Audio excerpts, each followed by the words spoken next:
Hey guys, Shane here once again. It's been a while since I did a video, and I figured I would give you guys a little taste of what to expect in the upcoming LUA broadcast. As far as a date, that is unsure right now. LUA is going to be moving to FPRN radio, and those details have yet to be found out. Nonetheless, LUA is extremely excited to be joining the amazing set of broadcasts over at FPRN. A couple of those including Lies Wide Open and Disassociation Nation, which I definitely highly recommend you guys check out. The topic that we're going to be discussing is conspiracies. We aren't going to have time for a lot, but because the two we have selected will surely span into our broadcast. And I really hope the term conspiracy doesn't scare some of you away. And by that I mean the negative connotation and the derogatory meaning that encompasses that very word is definitely something that can scare people away or flat out make someone dismiss what one is saying automatically if it has anything to do with conspiracies. But it really isn't a far out idea or something that should be dismissed. There's nothing new under the sun. There have been conspiracies throughout man's existence on this planet. The definition of conspiracy is simply a secret plan by a group to do something unlawful or harmful. Is it really that crazy to think that there are those conspiring behind the scenes? I would think not.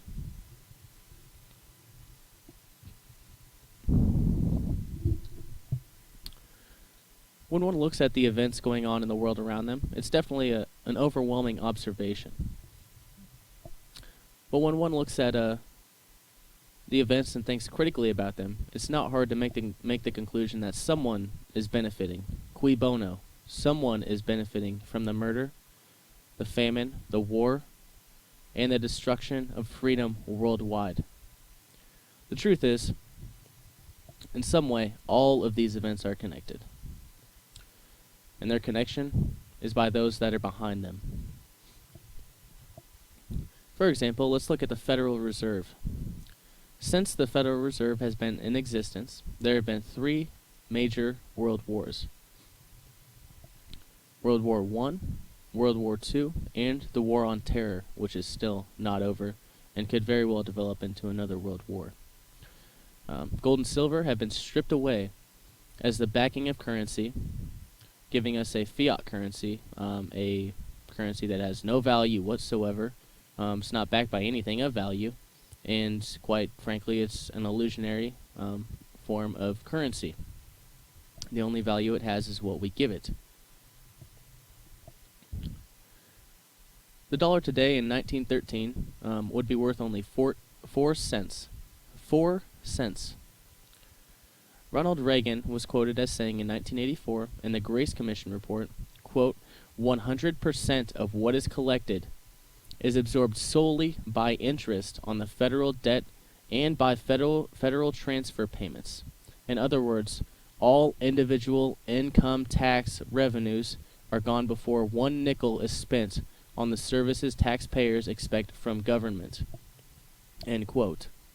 So when you go into H&R Block in the next couple of months, just know that that money that you've so graciously given to the government is just going to go straight to the Federal Reserve. Just straight to the Federal Reserve. And please keep in mind, the Federal Reserve is a private corporation. There is nothing federal about it. It's like Federal Express. It's a private corporation. So how long until the bankers decide that we have defaulted on our loan?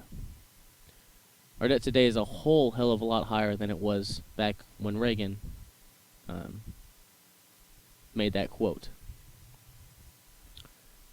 And if you think about it in a different way,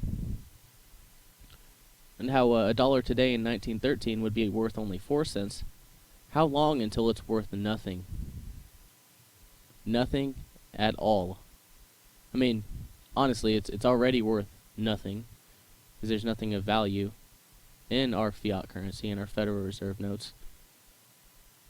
But How long until it hits zero? How long until it hits zero? So let me provide one quote from our only founding father that was not a Freemason. His name is Thomas Jefferson. He was the only one that was not a Freemason. He spoke out against the Constitutional Convention, what was going on there. He wrote a lot of letters about it.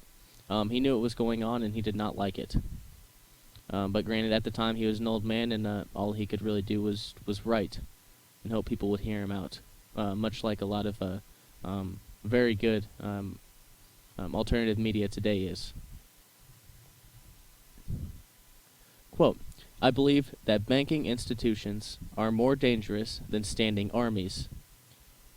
Now we have both, by the way, now that posse comitatus is now gone. Quote again, if the American people ever allow private banks to control the issue of currency, first by inflation, then by deflation, the banks and corporations that will grow up around will deprive the people of all property until their children wake up homeless on the continent that their fathers conquered. The issuing power should be taken from the banks and restored to the people to whom it properly belongs. Simplified, our government borrows money from the Federal Reserve, a private corporation, at interest. In 1984, our debt was so high, the income taxes only covered the yearly interest owed to the Federal Reserve. And as I mentioned previously, the debt was a lot lower than it is today. Makes you wonder, doesn't it? Really makes you wonder. When are they gonna just come for everything? It's no different than the Act of 1871. Civil War was not started by slavery, it was started because the international bankers wanted to seize land on collateral as the loan was up. It's gonna happen. It will, I assure you. So, now that I've touched on the Federal Reserve, let me jump back hundreds of years back to the Knights Templar. I know everyone's heard of the Knights Templar, but the modern banking system we see in action today actually came from the Knights Templar, which a lot of people do not know. The basis of this banking system is to have people deposit things of value, such as gold or silver, and give them a note or a certificate, such as a Federal Reserve note or a gold note or a Federal Reserve note, a gold certificate or a silver certificate that they can use in the marketplace. People didn't like carrying around heavy gold coins or heavy silver, so they thought it was a good idea to go to a paper currency, which, I mean, it's logical, but as long as it's backed by gold or silver, then it's okay. But our currency today is not backed by anything. It's backed by our faith that it has value. But anyways, the basis of this banking system is that people deposit currency of value, give them a note or certificate that they can use in the marketplace. Then the banks only hold a fraction of the amount deposited and loan the rest out with interest. In a situation like this, if everyone at once came to trade their currency in for their gold or silver, there would be a run on the banks. Happened in 1929 when the Great Depression happened. The only difference is then, when the banker couldn't come up with the money, he'd be hung from a tree. He'd be dead. Today, we just bail them out, give them blank checks to do whatever the hell they damn well please to do with it. I'll definitely say there's a conspiracy there. There are definitely those benefiting from the enslavement and harm of others. But I guess back to the broadcast. I just wanted to kind of give an idea of what a modern conspiracy is. Trace it back hundreds of years ago to show you that there's really nothing new under the sun. There's nothing at all. There's nothing new, and the term conspiracy, as portrayed by the mainstream media, it's derogatory. It's a negative connotation. You do not want to be associated with it. But in reality, it's not a bad thing to be a conspiracy theorist. I consider myself a conspiracy factualist just because the other term has such negative connotations. But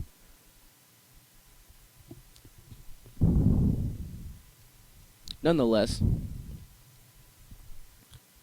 it's definitely a conspiracy. The Federal Reserve central banking system. It's actually one of the main aspects of the Communist Manifesto of Karl Marx, along with a graduated income tax, which only covers the interest, which only covered the interest on the national debt back in 1984. So, what does it go to today? That's the real question.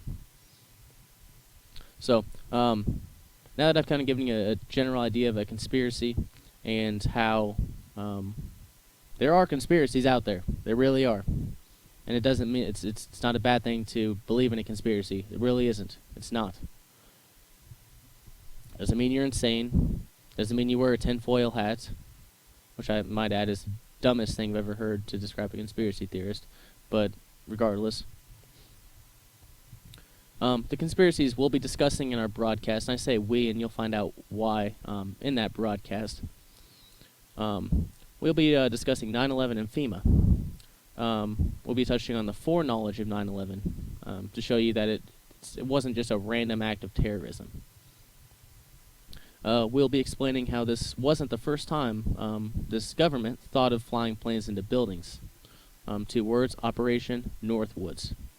We'll also discuss how both official stories, planes bringing down the towers, and also the controlled demolition theory, are both wrong.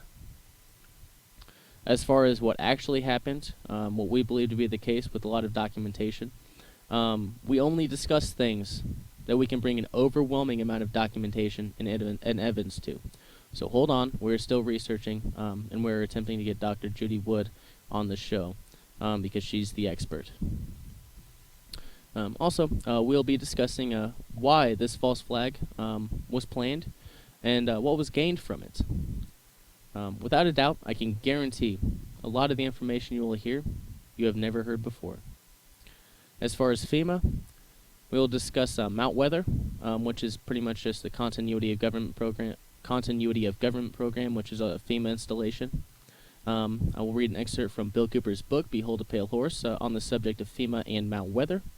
And we'll also discuss the FEMA executive orders and some other documents that have not been discussed over the airwaves yet.